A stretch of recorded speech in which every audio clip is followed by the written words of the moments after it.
Deuce and Mo with some instant reaction on our way back from San Francisco. We did Kings pre and post game for TV tonight.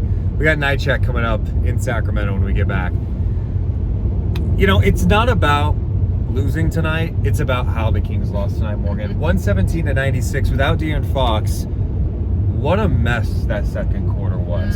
And it's like the way that they came out in this game, setting the tone, being like, it doesn't matter if we have one of our best players, like we can be a good enough team, we can lock in, we can stay engaged, we can slow down the defending champs. You felt good Morgan, about things. That first quarter, I'm like, this is one of the most complete quarters that they've had in a long time. Yes. The defensive rotations were great recoveries, contesting everything. The effort. And team then effort. they're getting stops and then pushing the pace the other way, getting paint touches, getting good looks from three. They end up taking, I think, a 4-point lead when Jokic goes to the bench in the first quarter. He comes back in around the 8:30-ish mark of the second quarter, and the Kings are up 13. Kings end up getting the lead of 15 at the 8-minute mark. At the 8-minute mark, I don't know what happened with the Kings' mindset. They started taking bad shots, quick shots. The first shot of the shot clock. Like, what? It was so bizarre because it was like, I don't know if everyone was feeling overly confident or being like, hey, we got a little space here, like, might as well take this shot. And it's like, that doesn't mean it's the best shot just because it's the most open shot 2 seconds into the shot clock. And that's the thing. People, you look at the numbers in that second quarter, they are 0 for 9 from 3. And some nights you go, hey, you're just missing shots. It happens in the league. You had a couple of those, but to your point, Morgan, a lot of these were like quick shots, early shot clock, bad passes. There was one play that was just so frustrating. They had Keegan ISO, and Keegan didn't look totally comfortable in that situation. And I'm waiting for Sabonis or somebody to come up and run some action, set him a screen. Nothing came, and then Keegan gets a little pressure from Porter and then threw a bad pass turnover.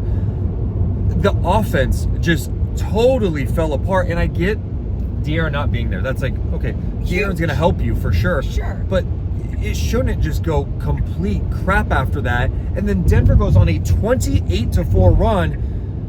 Morgan, the Kings' inability to stop runs this year, they've allowed so many big runs like that. You just went to so many points. I'm sorry. Let me just back up really quick to the Keegan point. Yes. Because you're exactly right. When Keegan went ISO in that moment, it's not even about Keegan making that choice to go ISO. It's about his teammates not recognizing, like, let's make Keegan more open. Let's still do what we would do for Keegan Murray. He is not De'Aaron Fox. De'Aaron Fox can go ISO, create for himself. Not saying Keegan can't, but I also think that you can create better shots for Keegan if you're putting in the extra effort to move without the basketball, to set him a screen, to do something else. Make sure that you are causing the defense to shift or look at you as well. And that wasn't going on. And then now going to the thing that you're just talking about with these runs. 28-4. With the holes that the Kings get in, you're exactly right. Why does it have to be the biggest hole in the entire world that becomes impossible to dig yourself out of? Because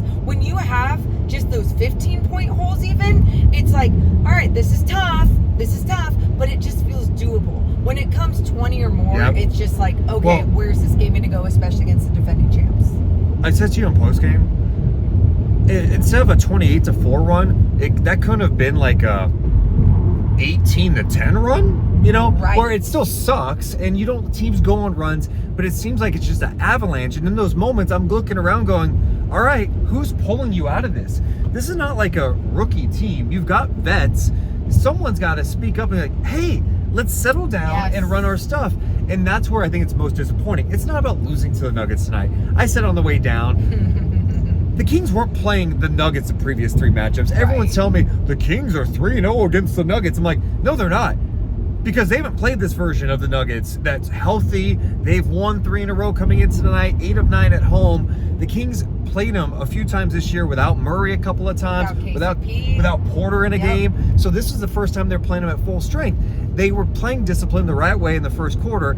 They needed to keep playing like that to have a chance. I'm not even saying they're going to win, but it's that avalanche that came in the second quarter, and it just felt like they folded after that. And that's where it's disappointing, where these guys got to look in the mirror. I mean, if you're trying to get to the playoffs and win a playoff series, you have to find a way to stop runs. It's possession by possession. In every possession, you know, like how we even talk about these last, now 24 games, but we were talking about last 25 games, every win matters. Well, before you get to every win mattering, you have to get to every possession making the biggest impact, that you don't have any regrets on that possession. You're gonna miss shots, but are you taking the best shot? And I saw that so many times tonight. Even like, for example, Chris Duarte had a great moment I think it was in the first quarter, maybe the second, where he had like a block on one end and then finished on the other, and it's like great. But then he started getting a little thirsty, excited with a little confident, right? Yeah. And I appreciate the confidence, but just because you're open on that first initial shot in transition doesn't make it the best shot. Your big isn't down there to rebound right away. Your team isn't down there to crash and get that second chance opportunity. It's just all these little things